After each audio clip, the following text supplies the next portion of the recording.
এবং ক্ষতিগ্রস্ত হলে তারা তো খামার করা বন্ধ করে দিবে। বন্ধ করে দিলে হয়তো বা বাংলাদেশের পোলট্রি শিল্পের ক্ষতি হবে। হ্যাঁ, তা তো বটেই। এখন প্রশ্ন হচ্ছে যে কোন খামারিগুলো ক্ষতিগ্রস্ত হচ্ছে এবং তাদেরকে কিভাবে সহায়তা দেওয়া যায়। মূলত আমাদের ধারণা অনুযায়ী বা আমাদের যে কনসেপ্ট বা আমরা যা দেখছি, তাতে যে ছোট ছোট খামারি তারা ক্ষতিগ্রস্ত হচ্ছে। এবং কিভাবে ক্ষতিগ্রস্ত হচ্ছে এটা অবশ্যই একটি বিষয়। তারা ক্ষতিগ্রস্ত হচ্ছে এবং তাদেরকে ক্ষতিপূরণের একটা বিষয় এসে যায়। এখন প্রশ্ন হচ্ছে যে 1000 মুরগি নিয়ে আপনি একটা খামার করবেন, আপনি কোন গাইডলাইন ফলো করে এই খামারটি করেছেন তার তো কোনো নিশ্চয়তা নেই। যেহেতু আপনার এই খামারটি করার দায় দায়িত্ব বা অবস্থা বা হাজবেন্ডারি প্র্যাকটিসের টোটাল বিষয়গুলো কোনো গাইডলাইন ফলো করা হয়নি, তাহলে আপনি ক্ষতি হলে আমি বা গভর্নমেন্ট বা সরকার কেন ক্ষতিপূরণ দিবে? প্রশ্নটা আবার বোঝার চেষ্টা করেন যে গভর্নমেন্ট যে টাকাটা দিচ্ছে কিন্তু আমার টাকাই। আপনি গাইডলাইন ফলো করে খামার করেননি, যার কারণে আপনার খামারের রিস্ক রয়েছে, আপনি বেশি পরিমাণ মানুষ ব্যবহার করছেন, আপনার লস বেশি হচ্ছে, বিভিন্ন কারণে আপনি লুজার হচ্ছেন, আপনার প্ল্যানিং ঠিক নেই।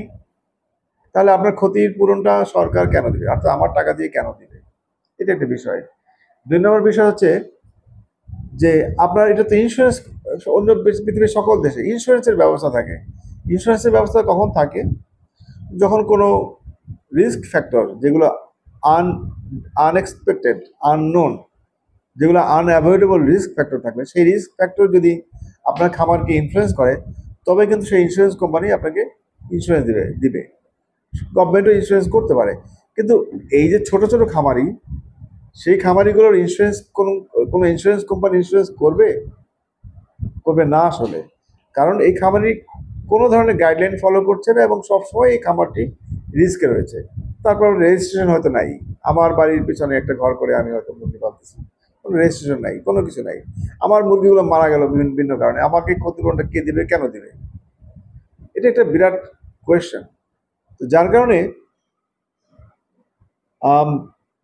ফিডের দাম যদি কমানো যায়, ফিডের সাবসিডি দেওয়া যায়, সেই সমস্ত ক্ষেত্রে হয়তো বা ওষুধপত্রের যদি সাবসিডি দেওয়া যায়, তাহলে সেটা প্রপারলি ইউটিলাইজ করা হবে। অর্থাৎ যে প্রোডাক্টটি বাজারজাত করা হচ্ছে বা ট্যাক্স যদি কমানো যায়, বাইরে থেকে ইম্পোর্ট করা, এইভাবে কিন্তু গণহারে কিন্তু এই খামারিদেরকে ইনসেন্টিভ দেওয়া যেতে পারে। কিন্তু ক্ষতিগ্রস্ত খামারিকে এইভাবে ক্ষতিপূরণ দিবে, এটা সরকার যদি মনে করে পলিসিতে আনতে পারে যে হ্যাঁ, ছোট ছোট খামারি এরা আমাদেরকে বাঁচিয়ে রাখছে, এই খামারি রেজিস্ট্রেশন এই আওতাভুক্ত রয়েছে, আমার তালিকাভুক্ত রয়েছে, সেই এতগুলো মুরগি সরকার দিতেই পারে।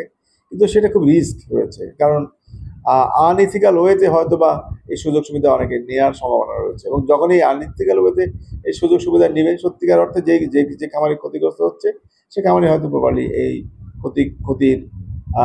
ক্ষতিপূরণটা হয়তো পাবে না। এবং যেহেতু ক্ষতিগ্রস্ত খামারি এই ধরনের সুযোগ সুবিধা পাচ্ছে না বা দেওয়া হচ্ছে না বা গভর্নমেন্ট দিতে পারছে না, সেহেতু ওই যে কন্ট্রাক্ট খামার, সে পদ্ধতি চালু হয়েছে। কন্ট্রাক্ট খামারিরা সে নিশ্চয়তা প্রদান করছে, অর্থাৎ যিনি কন্ট্রাক্ট ফার্ম করেছেন, যে কোম্পানি করেছেন, সে হয়তো তার নিয়ন্ত্রণে 100 খামার রয়েছে, 100 খামারের 2টা হয়তো মানুষ ক্ষতিগ্রস্ত হচ্ছে, তাকে হেল্প করে। এটা ইনডাইরেক্টলি এটিকে আসলে এক ধরনের ইন্স্যুরেন্স করা হচ্ছে ক্ষতিগ্রস্ত খামারিকে সহায়তা করার জন্য। গভর্নমেন্টের এই জায়গাগুলো নিয়ন্ত্রণ করতে হবে, দেখতে হবে।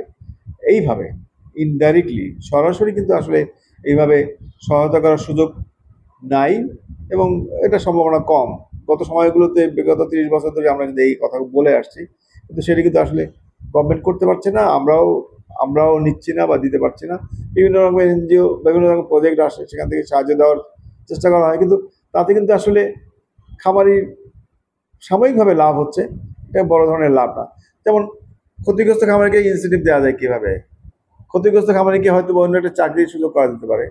ক্ষতিগ্রস্ত খামারি তার অদক্ষতার কারণে হয়তো লাভ করছে না, সে হয়তো অল্প কটা মুরগি পালতেছে, বিভিন্ন কারণে সে লাভবান হচ্ছে না, তাকে হয়তো অন্য একটা ওয়েতে তাকে হেল্প করা যেতে পারে। কিংবা অন্য একটা পোলট্রি খামারিকে, যেহেতু সে তার পোলট্রি পালনের ক্ষেত্রে অনেক অভিজ্ঞতা রয়েছে, তাকে হয়তো আরেকটা চাকরি দেওয়া যেতে পারে কোনো একটা পোলট্রি ফার্মে বা অন্য কোথাও, যেহেতু তার অভিজ্ঞতা রয়েছে। এই বিষয়গুলো খুব বিবেচনা রাখতে হবে। আরেকটা জিনিস আমি বলি, আমরা সবসময় বলে থাকি, তবে আমরা বুঝি না, সেটা হচ্ছে যে এগ্রিকালচার সেক্টর থেকে আয় করে এগ্রিকালচারে সাবসিডি দেওয়া কখনোই যায় না।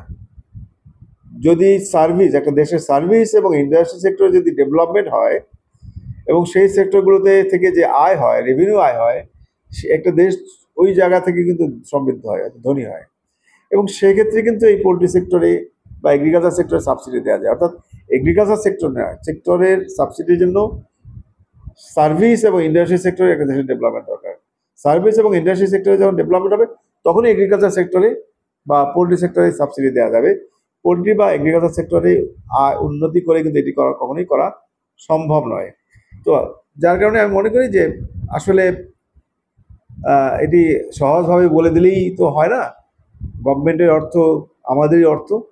আমাদের উচিত হবে যে ছোট খামারিগুলো সাবধানতার সাথে যাতে খামারগুলো করে, সব খামারগুলোকে যদি আমরা কন্ট্রাক্ট ফার্মিংয়ে আওতায় নিয়ে আসতে পারি এই স্টেজে, তাহলে ওই খামারির নিশ্চয়তা কিন্তু ওই কন্ট্রাক্ট ফার্মের মালিক যিনি রয়েছেন, ওই কোম্পানি, উনি নিশ্চয়তা বিধান করবেন। ঠিক এইভাবে যে আগেও বলেছি যে 100 খামারের মধ্যে 2টা খামারি হয়তো লস করলো, ক্ষতিগ্রস্ত হলো, সে 2টা খামারিকে সে সাবসিডি দিল বা ওই কোম্পানি দিতে পারবে, সেটা কোনো সমস্যা নেই।